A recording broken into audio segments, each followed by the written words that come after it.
ரணில் விக்ரமசிங்க அவர்கள் என்னை சந்திக்க வேண்டும் என்று வந்திருக்கின்றார். அவரை சந்திப்பதற்கு நானும் சம்மதம் கொடுத்தேன். நம்புகிறோம் நீங்கள் ஜனாதிபதியாக வருவீர்கள் என்று. அது நாங்கள் வாழ்த்து சொல்வது அல்ல பிரச்சனை. சமஷ்டி இலங்கையின் தலைவராக நீங்கள் வந்து இனப்பிரச்சனையை தீர்ப்பதற்கு நடவடிக்கை எடுப்பீர்கள் என்று நான் நம்புகிறேன், எதிர்பார்க்கிறேன். அது நடைபெற வேண்டும் என்று நம்புகிறோம்.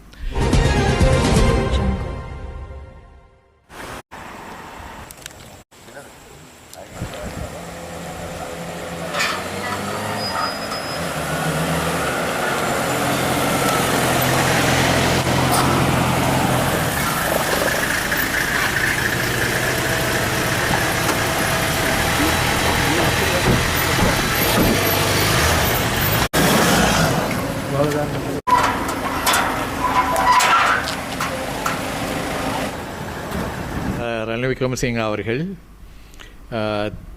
ஜனாதிபதி தேர்தலிலே ஒரு வேட்பாளராக இருப்பவர். அவர் என்னை சந்திக்க வேண்டும் என்று வீட்டுக்கு வருவதற்கு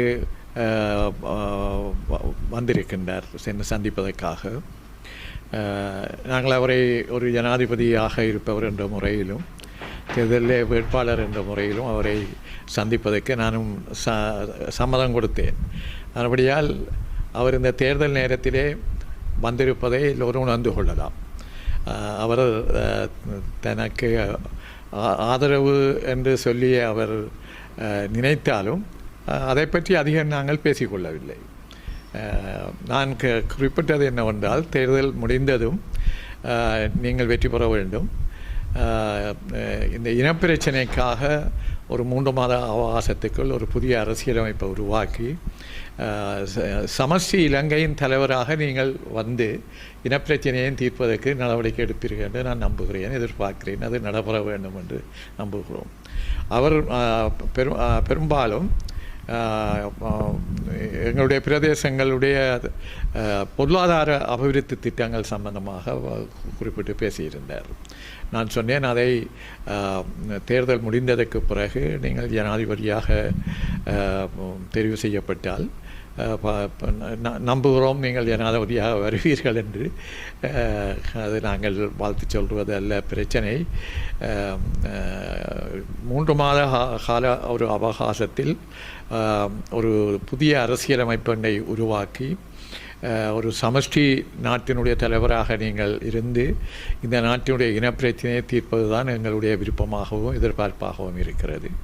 அதற்கு அடுத்தாற்போல் தமிழருடைய பிரதேசம் போரினாலே மிக மோசமாக பாதிக்கப்பட்ட ஒரு பிரதேசம். நீங்கள் முன்பும் திரு சிறிசேனா அவர்களுடைய காலத்தில், உங்களுடைய காலத்தில் இந்த பகுதியிலே சில பல மீள்குடியேற்றம் தொடக்கம் மற்ற பல வீடுகளை கட்டுவது போன்ற விடயங்களும் பொருளாதார நடவடிக்கைகளும் எடுத்திருக்கின்றீர்கள். அதே போல இந்த பிரதேசத்தினுடைய பொருளாதார முன்னேற்றங்களையும்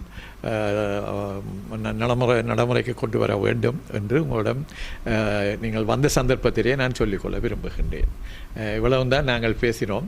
தான் தேர்தல் முடிந்ததும் இந்த விடயங்களில் நான் அக்கறை கொண்டு இந்த விடயங்களில் தான் செய்யக்கூடிய அத்தனையையும் செய்வதற்கு தான் ஆயத்தமாக இருக்கிறேன் என்று சொல்லியிருக்கின்றேன். தமிழரசு கட்சியின் சஜித் பிரேமதாசவுக்கு ஆதரவு வழங்கியது என்ற விடயங்களை அதை பற்றி ஒன்றும் அவரும் பேசவில்லை, நாங்களும் பேசவில்லை.